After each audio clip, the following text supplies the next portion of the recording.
Yo, yo, yo, it's your boy, Slow, bringing you guys another Wardens with You discussion video.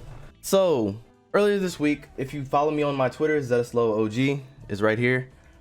I asked a very specific question about the Wardens with You. I asked, so do we think Square is going to re-release the Wardens with You for PlayStation and Steam? So, I asked this question for a few reasons. I asked this question because later this year, we have a sequel to The Wardens with You coming out called Neo: The Wardens with You, and that's going to be featured on Switch, PlayStation, and now PC via the Epic Game Store. And the way that game is set up, it has different controls, so we aren't going to be using the standard fare of touch-based controls anymore. In fact, each character is mapped to a button. It said so in the press release of Neo: The Wardens with You. It said each character will be mapped to a button, so everybody has one pin that they will be using. And honestly, I think that's a very unique change. I don't think it's a bad change. I think it's a very unique change. It allows for a lot more specific control, because I know one of the main reasons people didn't get into the Wardens with You is because of the control scheme. So the Wardens with You has always been with a very weird control scheme. So on the DS version, I played every version of it, by the way, guys, so I can talk about it.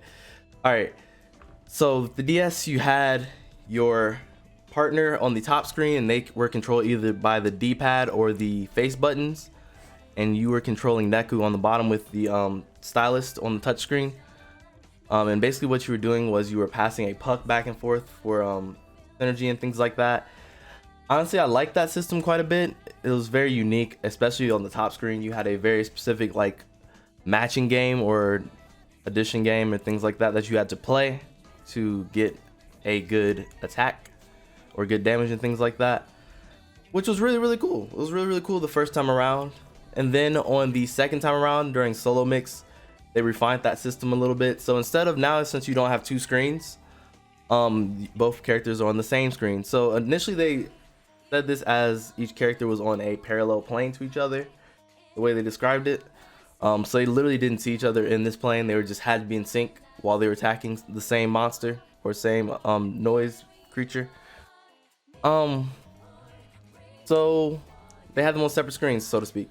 But on solo mix, they were both on the same screen. So you had to not only adjust to them both being on the same screen, you had to synergize attacks by having Cheeky tap on the creature to get damage from her, and then have Neku still doing your pin gestures, which was really cool. It was a really cool system. I think it's probably my favorite system. They call that, I believe, the cross combo system.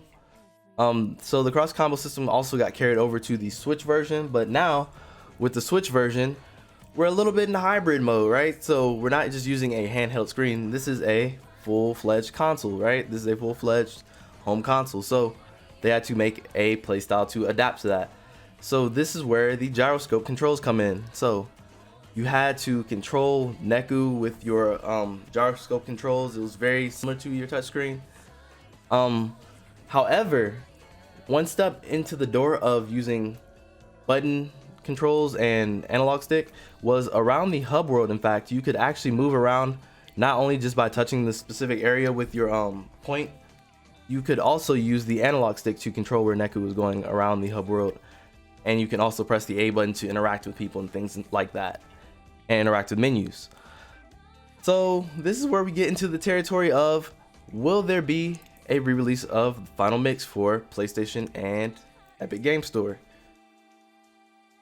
I can easily see them doing both of those things, because not only is the sequel coming out later this year, we have a anime out right now. So I know you're gonna have a lot of people that watch that anime, and they're gonna be like, I want to play this game, but I don't own either of these consoles. I'm not gonna buy either of these consoles because the sequel's coming out later this year on my console. So what should you do? You should just re-release it on both of the consoles that are aforementioned, right? So I mean, the way I see them doing that is I see them doing it the same way they did it for Neo: The Wardens with You. Like, they have each pin mapped to a button prompt. Maybe have your partner mapped to a shoulder button. Now this will make sync things a lot easier, because I'm sure as a partner they would just make them attack the person you're attacking, which is really cool.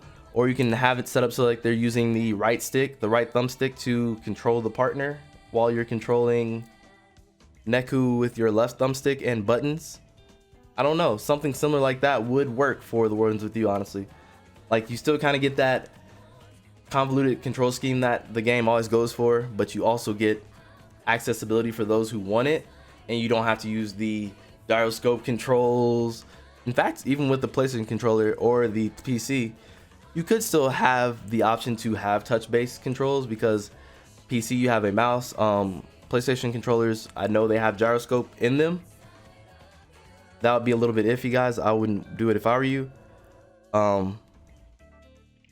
But those are both options, so I realistically see them being able to port both of them over there. So what do you guys think? Do you think this is a good idea to port Final Mix over to the PlayStation and the PC, or am I just overanalyzing this? Because I really think that sounds like a great idea, especially to get like people like you who may not have played the game yet because you're just watching the anime for the first time and you found my channel through my reaction to the anime.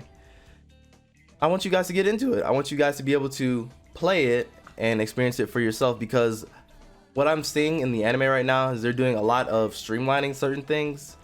Not a bad thing, but I feel like there are certain things that you as a player should experience, a game player.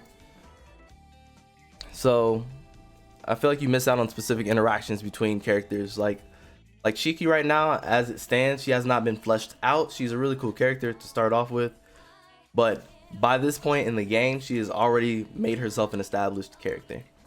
So yeah, guys, down below, feel free to leave me a comment. Let me know what you guys think. I definitely plan on doing more discussion videos like this in the future. I have a lot of little things to talk about all the way leading up to Neo the Wardens with You and from the sequel. So anyway, guys, until next time, this has been your boy Zeslow. Stay healthy, stay happy, and stay groovy, y'all. Peace.